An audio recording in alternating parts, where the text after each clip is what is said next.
Honorable Minister, Mr. R.K. Singh, Justice Singh, distinguished guests on the dais, friends, ladies and gentlemen. My topic would be on disaster response and disaster management, slightly away from what we have been talking so far.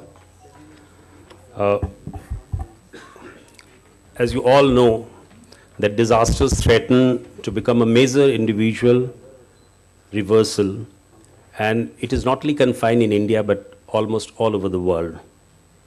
In 2015, about 9,000 lives were lost in Nepal due to earthquake. Unfortunately, this was not a challenge only for Nepal. From Afghanistan to Bangladesh, much of the South Asia is located in one of the highly seismically active region in the world.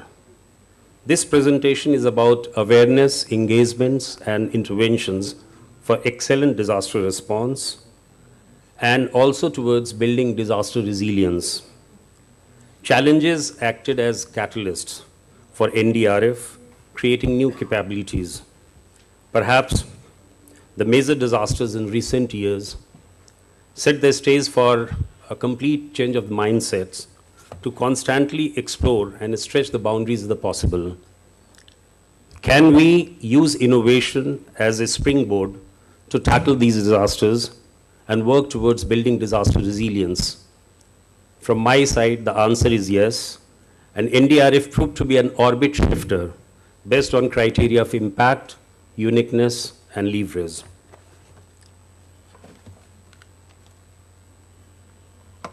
Uttarakhand disaster was a setback in 2013, and the force was slightly demoralized because 9 lives were lost without any recognition.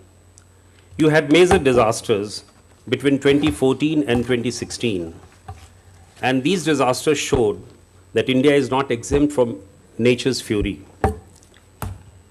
In fact, between 2014 to 2016, the country saw very disturbing incidents like urban floods, cyclones, landslides, all impacting on local people's vulnerabilities and undermining their coping mechanism and resilience in general.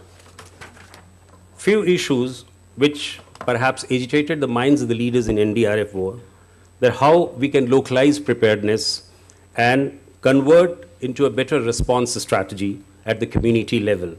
What kind of capacities are needed to build? Is building resilience a personal choice or a collective imperative? And last but not the least, how can national capabilities be used to strengthen resilience at local, district, and state level? So we needed to make disasters a very focal point. We needed to make the communities aware and engage at various stages. We needed to make them empowered in their response strategy. Therefore, when you talk of the disasters and their response, the preparation has to be mission specific. The mobilization has to be based on inputs and their better analysis. Response has to be time critical, and operation has to be terrain specific. Now, when we decided to go for all these, we had 3 things in mind: how to update about lessons learned from the previous disasters, how to identify what was missing in current interventions, and so that we can put them in place, and third, how to explore possibilities for collaborations and collaborative works to produce results. Therefore, the role of leadership was very, very important. It was so important that everybody has to lead from the front.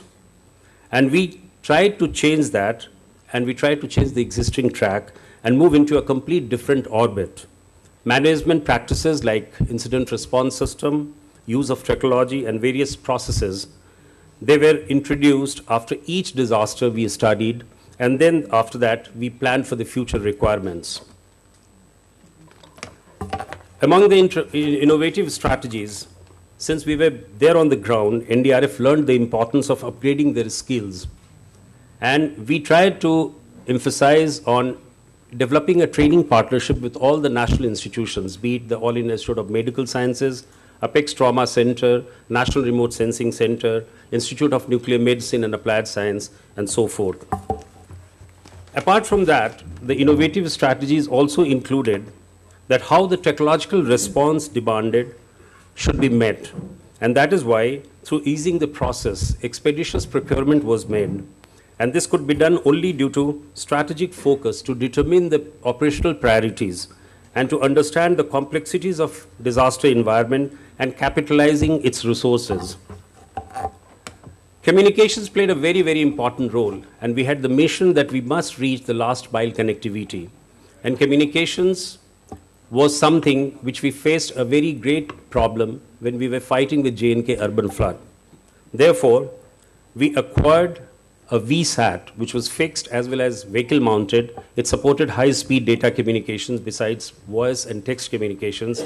It was very easy to install, and it was extensively used in Chennai urban flood. Talking of the motivations, to lead a force with strategic guidance and with a passion to achieve, there was a need to motivate the entire personnel. For the first time, we institutionalized, through the help of the Ministry of Home Affairs, a disaster response medal, which was given to all those personnel who served in NDRF for 3 years and more than that. And even 9 people who lost their lives during Uttarakhand crisis in 2013, they were given gallantry medals posthumously. And for the first time, we changed the new logo, which was more global in character and which was giving a very good identity to the organization. It was made more visible through the media and social media. Towards building the capacity during non-disaster period, we engaged ourselves towards so many things: imparting training to the public, creation of standard operating procedures, familiarization exercises, community awareness and capacity building programs, and how to localize preparedness through mock exercises. These are some of the photographs which showed that how the community awareness program were progressing in those days, and in schools and various other institutions participated in so many mock exercises with the various stakeholders on various disasters. These are some of the figures. Now, the basic thing came when we started fighting the disasters in a big way. We were visibly engaged in humanitarian operations in J&K flood, where more than 50,000 people were evacuated through the help of other stakeholders as well as by NDRF. Cyclone Hudud was something where 42 teams were deployed in Andhra Pradesh and Odisha, and we could, through our own pre-deployment and proactive deployment, we could minimize the losses of lives and property.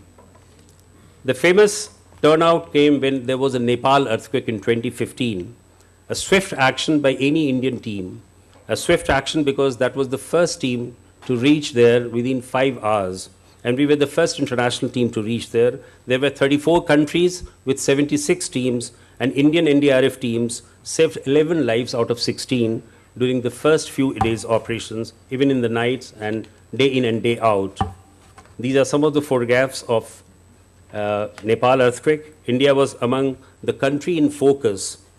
For the first time, India was given a status of the country in focus, earning the global recognitions by the United Nations as well as by the government of Nepal.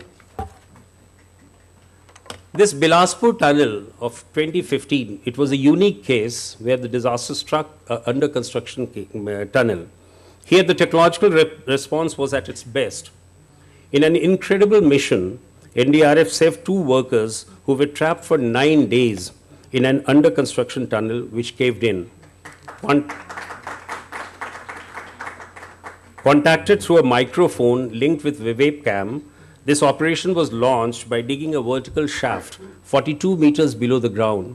And our men went inside wearing all kind of equipments, chipping hammers, full body apparatus and all, and they could take them out, the 2 workers who were inside the caved in things for 9 days. That was something very, very extraordinarily done by NDRF.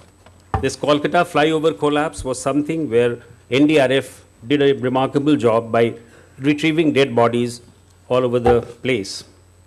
Chennai flood was another feat where largest urban flood took place, and we had the largest deployment way back in November, December 2015. And the most important thing was the spread of social media. We had 339 tweets, more than 500 emails, more than 600 phone calls, and 230 WhatsApp messages. And IT wing of NDRF acted so professionally, and through the VSAT, We could send the informations through data, through images, and through voice, and everyone, whosoever was in need of us, were contacted, and we also opened a helpline, which was a great success. This flood rescue operations of July 2016, this flash flood submerged area of various blocks in Shohratgarh Tehsil, and it caused, because of the fact that a lot of water was released from Nepal, and which, due to release of the water level increased. This night operation could save 468 human lives within a short period of 2 to 3 hours, and this happened dead in the night, which the NDRF could do very efficiently at that particular time. Another new initiative after the Nepal earthquake was the regional cooperation.